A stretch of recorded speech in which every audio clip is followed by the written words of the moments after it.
Hey guys, Captain Court Dockett here with the saltwater specialists. My buddy Brandon Jones and I, this is kind of our base of operations for our guiding services, and we can also sleep 4 to 6 anglers here. And we don't have anybody in town, and it's kind of been one of those years where Operation Home Shores hasn't been able to have any events really for the most part. Kind of made a responsible decision to err on the side of safety. And so we're like, let's just do something and start doing a little question and answer fly tying out of the tiki bar. So, what you got for us, John? Thanks for having me, dude. It's always a pleasure coming out here. If you guys are into fly fishing, this is definitely the place where you want to come, get an escape. They got a fully functional facility here. Really nice backyard. They've got areas where they can do some fly tying here at the tiki bar, or fly casting and kind of pull and set practice and things that'll help you tune up your fly casting and fly fishing skills. Today we're going to be talking a little bit about what it is that we do with Operation Home Shores. As a lot of you know, you see our videos and you see our event stuff in the past there on Instagram and Facebook. So what we are is a veteran service organization that does stuff here in the Pinellas County area here in Florida. And we're blessed to have a great support group with the saltwater specialists. First and foremost, Skinny Water Culture. You saw us do an event and a raffle there for proceeds going to our organization.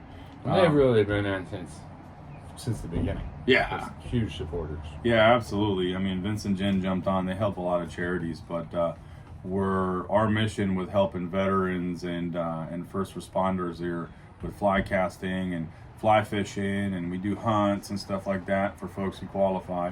But our kind of meat and potatoes all the time is this fly casting and fly tying instruction. Why? Because this is an important tool of the trade to kind of help out with some of the stressors, and it's just a good escape, right? It's a good escape. It's a healthy escape. It's something you can do that brings you a little bit of peace. So we've developed quite a following. We've got a good family of guys that are coming out and doing stuff. I mean, you've been involved with us for a few years now. And it's a lot of fun. So today we're going to be tying a couple of flies. It's chilly out. There's a lot of fish that are moving into the backcountry, a lot of big snook. And so this is one of these flies that I tie that are kind of minimalistic, that are almost a finesse approach for wintertime patterns. It's light. It lands light when those fish are up on the shallow, muddy bottoms, kind of warming themselves up during these cold fronts. So what we're going to be using for our tail material is this yak. I think this is actually a synthetic yak. Yep. I really like it because you can use a small bit of it to you can use a minute amount to create silhouette and movement, and it's got rigidity to it. So it gives your fly a nice body. And it kind of helps you with the buoyancy as well. So it helps that fly kind of stay right where it needs to be. This is what I call a dredge. And what I mean by a dredge is a fly that I use in areas of transition between shallow bottom and some of those deeper edges where some of the bigger fish will like to hang out. And this thing just kind of goes deep quick, and it just kind of stays right at a certain level. Get you right past their nose, and hopefully get you an eat. But it's that time right now, so this is kind of what I'm doing to prep. The hook that I'm using is an Umpqua series or X series tarpon hook. It's a BN5X in a size 1. It's got a good backbone, pretty solid hook, and because there are a lot of juvenile tarpon and stuff in some of those backcountry estuaries, kind of keep them warm during the winter. We like to use a hook that's going to kind of hold up on both ends here. So I've got a piece that is about 1, 2, 3 times the length of the shank of the hook. I'll go a little bit further than that to give it a nice long tail. If you feel like you need to trim it, you can trim it afterwards. So we got 3 materials here. We're going to be using this, some black feathers, and some bead chain eyes. Now, because this stuff is bulky, I like to tie this in first, and I like to kind of leave it right where I want to attach my bead chain eyes. That way it gives me a good backstop for those bead chain eyes. So I'm going to take a good pair of scissors here, and I'm going to trim this nice and flush. Okay, remember, about 3 to 3.5 times the length of the shank of the hook. You guys know your fishery, you know what's up. You know exactly how and where to fish your fish. So if you think you need a bigger bait, make it bigger. My rule of thumb is I keep a pair of scissors on the boat, and what I really like to do is tie my flies long, and if I need to trim them shorter on the boat, then I do that. Absolutely. You know. So I'm gonna go ahead and tie this in, leaving about a 1/4 inch gap between where I started my thread and the actual eye of the hook. The reason for that is because I want a nice little post there that I can tie my bead chain eyes to, and then subsequently the marabou. So here goes this fly. We're gonna attach this right on the top of the shank of the hook. We want to start off with loose wraps until we get it right where we want it, and then go ahead and increase your tightness there on your thread to kind of secure it in place. And then we're gonna take a pair of bead chain eyes, and we're gonna lay them right on top. If I can kind of hold on to them, we're gonna lay them right on top of the shank, right dead in front of where that yak kind of ended. And I know you guys can't really see it on the camera. We'll get a better setup here going in the coming months after Christmas. Hopefully Santa is nice to us and hooks us up with some more gear so we can keep getting you some quality content. But I'm gonna X-wrap these, you know, and figure eights and stuff like that until I get them secured in place. Then I'll do a couple of wraps there forward of the eyes, and then a couple of wraps there tight up against them on the back side, and then I'll go ahead and let my thread rest. This fly is super effective for those backcountry snook. And can you give them a close up there so they kind of see? Yeah, so the eyes are tied in front of the. Right. So you see the eyes are tied. Let me get a bodkin needle, or yeah, I'll use this whip finish right here. I've got a little bit of a gap there between the eye of the hook and the eyes here. So I'm gonna go ahead and get those guys secured. The next piece of material we're gonna use, I think this is marabou. Yeah, it is. It's black marabou. And you don't need to go with any fancy quills or anything like that. I mean, you can just rip yourself off a couple of these. And I'm actually gonna split this with you, Court. All right. Because there's a ton here. Okay, we don't want to put a whole lot of material on this fly. But this is kind of going to be like a skirt or a head of sorts. And I'm not going to tie a whole bunch of this stuff on there. I'm going to lay it right between those bead chain eyes, right on top of the shank of the hook. Okay, and I'm going to do one loose wrap, let it hang, and I'm going to make sure my material is sitting on top. And I'll do a second and third and fourth loose wrap before I actually start to tighten that up. Okay, and then I'm going to take a pair of scissors and I'm going to cut this off. Are we tying these in front of the eyes or behind the eyes? Behind the eyes. Yeah, we're going to tie these behind the eyes. No, there's actually not, on this particular fly, there's nothing in front of the eye.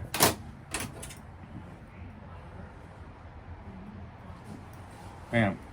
See, we're going to cut that off, and we're going to leave a little poof there, Court. And what I do is I take that poof and I roll it back, and then I pinch it back down again. So it gives us, it's almost like spinning deer hair, except it's feathers. We can trim that away and build a little bit more of a head. And then I'm going to turn the fly upside down using our little rotary vise here. And I'm going to take this last little clump of feathers that I had, okay, and I'm going to tie it in on the bottom, kind of using the shank and the tip of the hook to kind of split the material right down the middle. And then I'll come in and tie that in place. Couple of wraps there before I make my cut.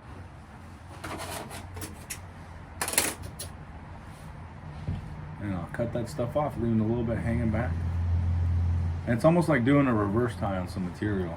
Now you're going to take both the top and the bottom little tufts and you're going to comb them back, palmer them back like that. And then we're going to go ahead and wrap real nice and tight in behind that. And so that does two things. Giving us a good bit of thread there gives us a little bit more for some epoxy to hang on. And that's kind of one of the things that makes this fly a little bit unique, is I actually do epoxy over the UV epoxy resin over the eyes and just kind of make it more like a drop, if you will. Gets these guys down a little bit and then helps level them off. Yeah, that epoxy kind of builds up a body on it. Right. I like using that. Right. It kind of helps you when you catch a couple of fish. It helps you keep the eyes in place, you know.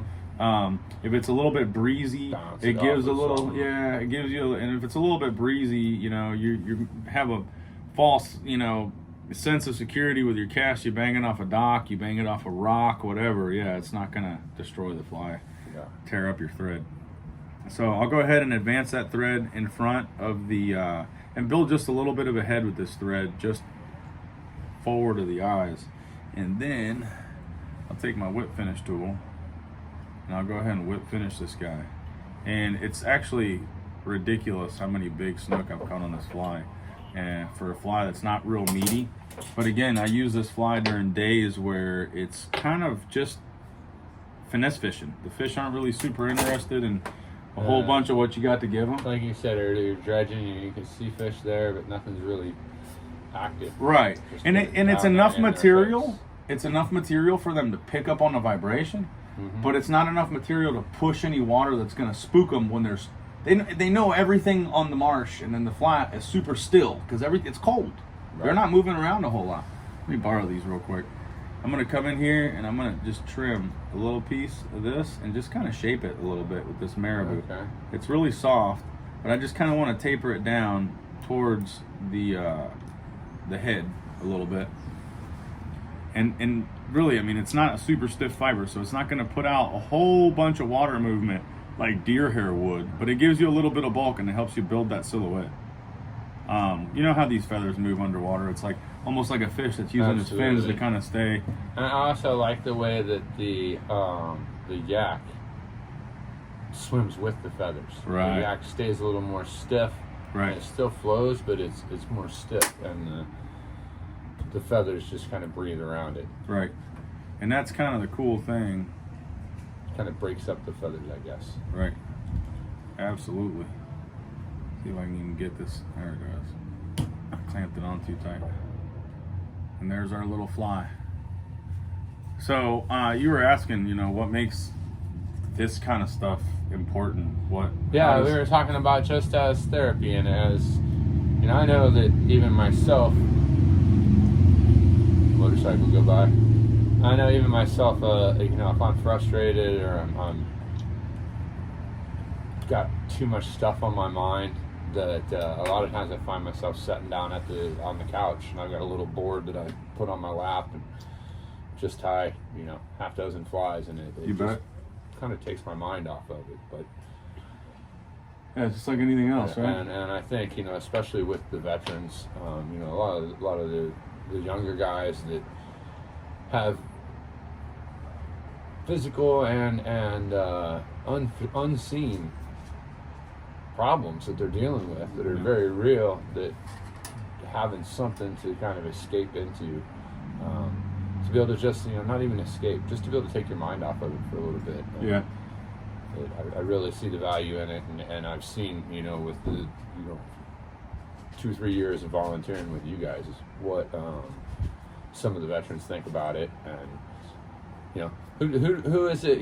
Tell us who you really who gets serviced by Operation Home Shores. So we do all veterans, really. I mean, our focus is to get to, in any capacity, involve veterans from all phases, okay, of the Operation Iraqi Freedom, like post 9/11 stuff, okay. But we're open to everybody. So we've kind of got a unique situation where we can offer things to different generations. Yeah. We've got our fly tying and fly casting practice that's really geared towards all veterans, where everybody can come and join, but also former first responders, police officers and firefighters, because we've all got several friends in common who we know have been affected by post-traumatic stress or some kind of trauma, through that life, right? They put it all on the line for us every day, and so we kind of want to give back. One of the ones that really struck me was one of the guys. Actually, we've had a couple of guys that I've met out there that, they wanted to come and they're like, oh, I'm bringing my son along.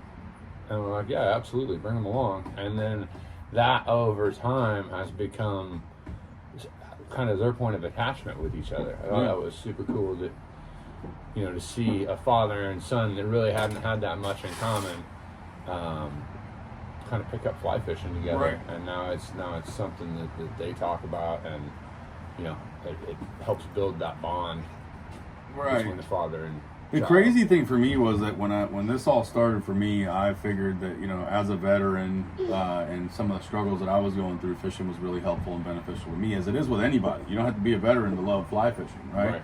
Or being in the outdoors.